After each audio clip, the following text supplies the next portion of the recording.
Un mètre sous terre au Tigré, région en guerre du nord de l'Éthiopie. Regarde, ils sont vers le gros arbre là-bas. Près de la tranchée, ils sont au fond. Ok. Ils ont traversé ou non?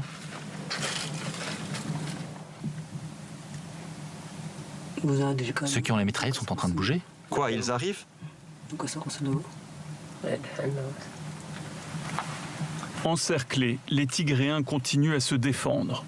La menace de l'autre côté, c'est l'Érythrée qui longe leur région sur 450 km de frontières communes, car l'Érythrée s'est alliée à l'Éthiopie pour attaquer la région du Tigré et emporter quelques villes situées sur la frontière, comme celle de Zalambessa. Ici, nous sommes sur le front de Zalambessa. À 20 mètres de l'autre côté, c'est l'Érythrée.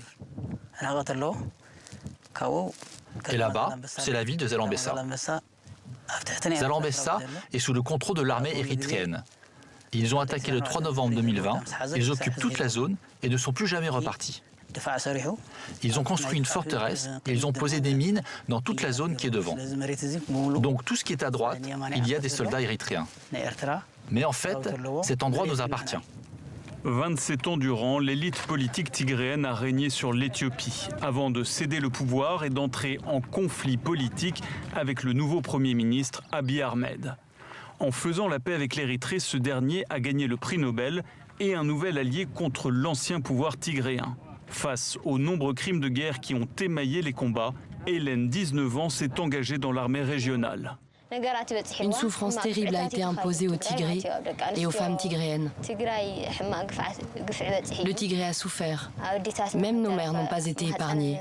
Ils sont allés jusqu'à endommager leur utérus. Elles ont été violées pour qu'elles ne puissent plus enfanter. 9 mois durant, les Tigréens ont subi l'occupation avant que la résistance armée ne reprenne le dessus, car aux 4 coins de la région, les forces tigréennes de défense recrutent à tour de bras. Coup de poing en avant. Numéro 1. Numéro 2. Numéro 3. Serrez autour de la nuque et tournez.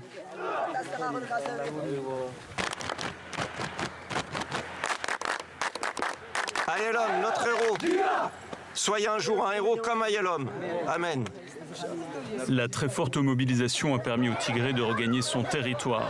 Mais la région reste assiégée et en état de blocus. Privé de communication, d'essence, de médicaments et de vivres, le Tigré connaît famine et restrictions. La voie des armes reste pour eux la seule assurance vie.